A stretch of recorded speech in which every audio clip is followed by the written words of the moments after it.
Big boss Malayalam season 7 ലൈവിൽ ഇപ്പോൾ നടക്കുന്നത് ജിസയിലും ഷാനവാസും സംസാരിക്കുന്നതാണ് കാണിക്കുന്നത്. അനുമോളെ പറ്റിയാണ് ഷാനവാസ് ജിസയിലിനോട് പറയുന്നത്. അനുമോളെ തനിക്ക് എങ്ങനെയാ പരിചയം എന്നൊക്കെ പറയുന്നുണ്ട്. കുറെ കാലം മുമ്പ് ഒരു സീരിയലിന്റെ വർക്കിന് വേണ്ടി അനുമോള് വന്നിരുന്നു.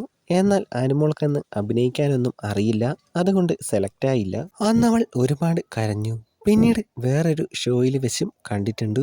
അങ്ങനെയാണ് പരിചയം. എന്നാൽ പേഴ്സണൽ കാര്യങ്ങളൊന്നും അറിയില്ല, പുറത്ത് വെച്ച് അങ്ങനെയൊന്നും സംസാരിച്ചിട്ടില്ല എന്നാണ് ഷാനവാസ് പറയുന്നത്.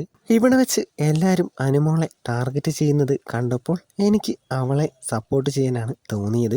അനുമോൾക്ക് വേണ്ടി ഞാൻ ഇവിടെ എല്ലാവരോടും വഴക്കിട്ടു, കൂടുതലും അക്ബറിനോട്. അതിന് ബിഗ് ബോസിന്റെ കയ്യിൽ നിന്നും ശരിക്ക് കേൾക്കുകയും ചെയ്തു. അന്ന് രാത്രിയിലുണ്ടായ ഷൂവിന്റെ പ്രശ്നത്തിലാണ് അക്ബറിനോട് വഴക്കിട്ടത്. അന്ന് ബിഗ് ബോസ് കൺഫെക്ഷൻ റൂമിൽ വിളിച്ച് വാണിംഗ് തന്നു.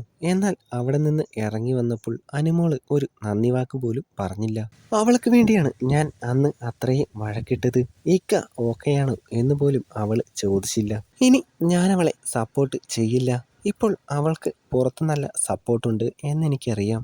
എനിക്ക് വേണമെങ്കിൽ അവളുടെ കൂടെ നിൽക്കാം. പുറത്തെ അവളുടെ സപ്പോർട്ടൊന്നും അറിയാതിരുന്ന സമയത്ത് ഞാൻ അവളുടെ കൂടെ നിന്നിരുന്നു. കൂടെ നിന്നതിനും സപ്പോർട്ട് ചെയ്തതിനും ഒരു നന്ദിയും അവൾക്കില്ല. ഒരു നല്ല വാക്ക് പോലും എന്നോട് പറഞ്ഞിട്ടില്ല. അതുകൊണ്ട് ഞാൻ ഇനി അനുമോളെ സപ്പോർട്ട് ചെയ്യില്ല എന്നാണ് ഷാനവാസ് പറയുന്നത്.